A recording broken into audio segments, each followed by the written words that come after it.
ఈ సెషన్లో scenario manager ద్వారా ఒక ఫార్ములాకి లేదంటే ఒక formula based సెల్కి different parameters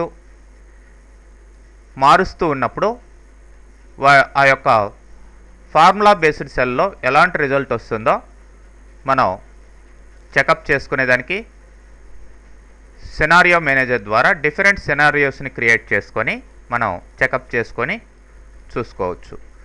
so దానికి ఒక ఫైల్ని ఓపెన్ చేస్తాం.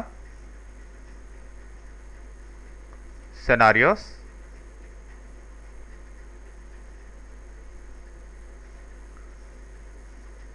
సో ఇందులో కూడా ఇంతకు ముందర యూజ్ చేసినట్లే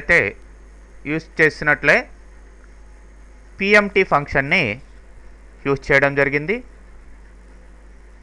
మరి ఇక్కడ ఫిక్స్డ్గా 1 lakh and interest rate 6% 10 years ఉన్నాయి. అట్లా కాకుండా డిఫరెంట్ వేరియబుల్స్ని మనం యూజ్ చేసుకొని అది ఎలా ఆ యొక్క వాల్యూస్ ఉన్నాయో మనం చెకప్ చేసుకోవాలి అనుకోండి. సో ఇప్పుడు డేటాలోకి వెళ్ళండి, what if analysis, scenario manager. So ఇప్పుడు సినారియోస్ ఏమీ లేవు, యాడ్ అంటాం. ఇప్పుడు సినారియో నేమ్ మనం క్రియేట్ చేసుకోవచ్చు. For example original values. ఇక్కడ కామెంట్ కూడా ఇచ్చుకోవచ్చు. దానికి ముందర చేంజింగ్ సెల్స్ ఏవేవి చేంజ్ అవుతాయి ఈ మూడిటిని తీసుకుందాం. ఆ 3 చేంజ్ కావాలి. మరి ఇక్కడ కామెంట్ కూడా మీరు రాసుకోవచ్చు.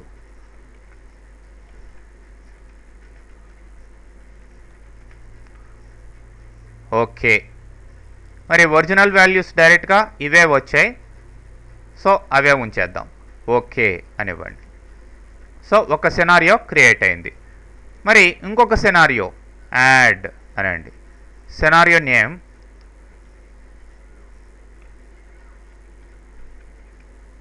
లోయెస్ట్ వాల్యూస్ అని ఒక సినారియో ఇచ్చాను. రేంజ్ మాత్రం ఇదే. సో ఇక్కడ కామెంట్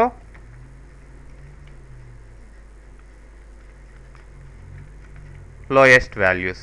ఓకే,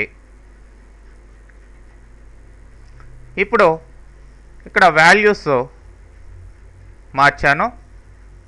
జస్ట్ 50,000 ఇచ్చాను అండ్ ఇంట్రెస్ట్ రేట్ కూడా తగ్గించాము, పీరియడ్స్ కూడా తగ్గిస్తాం. ఓకే అనివ్వచ్చు, లేదంటే కంటిన్యూషన్ యాడ్ అని ఇచ్చేస్తే ఇంకొక సినారియో క్రియేట్ అవుతుంది. ఇప్పుడు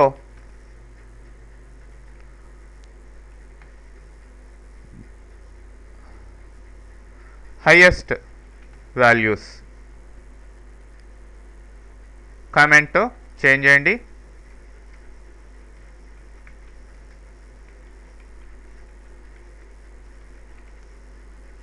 ఓకే, ఇప్పుడు హైయెస్ట్ వాల్యూస్ నేను 1,50,000 ఇస్తున్నాను అండ్ ఇంట్రెస్ట్ రేటు 8% ఇచ్చాను అండ్ పీరియడ్స్ 15 పీరియడ్స్ ఇస్తున్నాం. సో ఫైనల్గా ఓకే అని ఇవ్వండి. సో ఇట్లా మల్టిపుల్ సినారియోస్ మీరు క్రియేట్ చేసుకోవచ్చు. క్రియేట్ చేసుకున్న తర్వాత మీకు ఏ సినారియో మీద మీరు డబుల్ క్లిక్ చేస్తారో దాన్ని బట్టి చూడండి ఇక్కడ వాల్యూస్ మారిపోతాయి. లేదంటే హైయెస్ట్ వాల్యూ షో, లేదంటే డబుల్ క్లిక్ చేసినా ఇక్కడ వాల్యూస్ మారుతాయి. ఒరిజినల్ అది డబుల్ క్లిక్ చేయండి, లోయెస్ట్ ఇది చూడండి మంత్లీ పేమెంట్ ఎలా వచ్చిందో. హైయెస్ట్ డబుల్ క్లిక్ చేయండి, ఇది. ఈ విధంగా డిఫరెంట్ సినారియోస్ని క్రియేట్ చేసుకొని వాటి యొక్క పాసిబిలిటీస్ని మీరు ఇట్లా చెకప్ చేసుకోవచ్చు. మరి ఫైనల్గా సమ్మరీ రావాలి అనుకోండి. సమ్మరీ, సినారియో సమ్మరీ అని ఉంది. మరి రిజల్ట్ సెల్ ఏంటి అని అడుగుతుంది. ఓకే,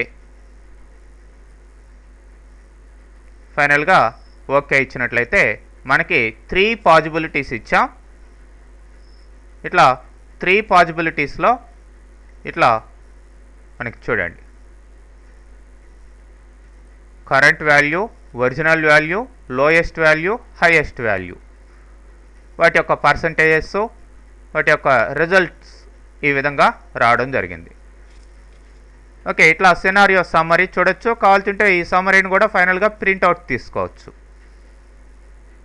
ఓకే, ఇక్కడ సరిపోకపోతే మీకు ల్యాండ్స్కేప్ కూడా తీసుకొని ప్రింట్అవుట్ తీసుకోవచ్చు.